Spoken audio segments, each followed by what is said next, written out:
लद्दाख में सीमा तनाव के बीच विदेश मंत्री एस जयशंकर और चीनी विदेश मंत्री वांग यी ने गुरुवार को कजाकिस्तान की राजधानी आस्ताना में मुलाकात की। दोनों विदेश मंत्री कजाकिस्तान में शंघाई कोऑपरेशन ऑर्गेनाइजेशन के समिट में हिस्सा लेने पहुंचे हैं। विदेश मंत्री जयशंकर ने एक्स पर इस मुलाकात की जानकारी देते हुए कहा, आज सुबह आस्ताना में चीन के विदेश मंत्री वांग यी से मुलाकात की। सीमा विवाद से जुड़े मुद्दों के जल्द समाधान पर चर्चा की। इस दिशा में कूटनीतिक और सैन्य माध्यमों से कोशिशों को दोगुना करने पर सहमति बनी। वास्तविक नियंत्रण रेखा का सम्मान करना और सीमा क्षेत्रों में शांति और सौहार्द सुनिश्चित करना जरूरी है। परस्पर सम्मान, परस्पर संवेदनशीलता और परस्पर हित हमारे द्विपक्षीय संबंधों का मार्गदर्शन करेंगे। सोवियत संघ के विघटन के बाद 2001 में सेंट्रल एशिया के देशों ने चीन के नेतृत्व में शंघाई सहयोग संगठन SCO की स्थापना की थी। 3 व 4 जुलाई को इसका 24वां सम्मेलन कजाकिस्तान की राजधानी अस्ताना में हो रहा है।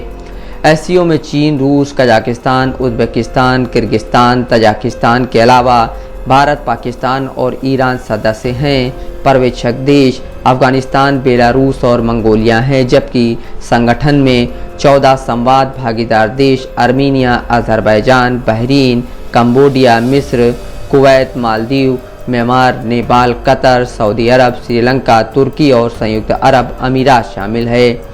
जियोपॉलिटिक्स और जियो इकोनॉमी के जानकार मोहम्मद सीमा समन कहते हैं, SCO दुनिया का बड़ा समूह है जिसकी आबादी करीब 3 अरब से ज़्यादा है और दुनिया के GDP का 1/4 हिस्सा है। फिर भी इसे दुनिया का सबसे कम विश्लेषण किया जाने वाला बहुपक्षीय समूह माना जाता है।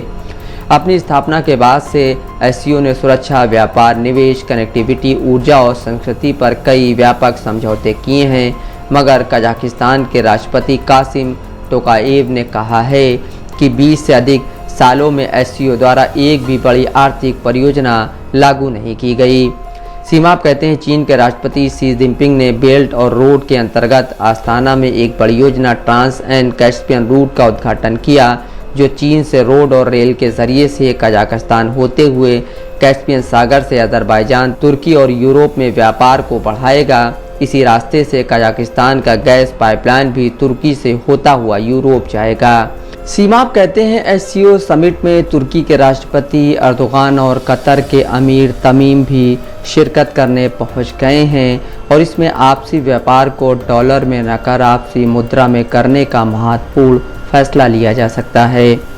SCO की 24वीं बैठक में शामिल होने के लिए चीन के राष्ट्रपति शी जिनपिंग, रूस के राष्ट्रपति व्लादिमीर पुतिन, पाकिस्तान के PM शहबाज शरीफ कजाकिस्तान में हैं, लेकिन PM नरेंद्र मोदी ने इसमें हिस्सा नहीं लिया और उनकी जगह भारत का नेतृत्व विदेश मंत्री एस जयशंकर कर रहे हैं। आधिकारिक बयान में कहा गया है कि PM मोदी संसद के सत्र के कारण SCO में हिस्सा नहीं लेंगे, लेकिन दक्षिण एशिया की सियासत पर नज़र रखने वाले जानकार मानते हैं कि कजाकिस्तान ना जाने का कारण PM मोदी को राष्ट्रपति शी जिनपिंग और पाकिस्तानी PM शहबाज शरीफ के साथ मंच साझा नहीं करना होगा। चीन और पाकिस्तान दोनों ही देशों से भारत के संबंध काफ़ी वक्त से ख़राब चल रहे हैं। PM मोदी अगले हफ्ते रूस के दौरे पर जाने वाले हैं, वहां उनकी मुलाकात राष्ट्रपति पुतिन से होगी। Bureau report, Dastak live news.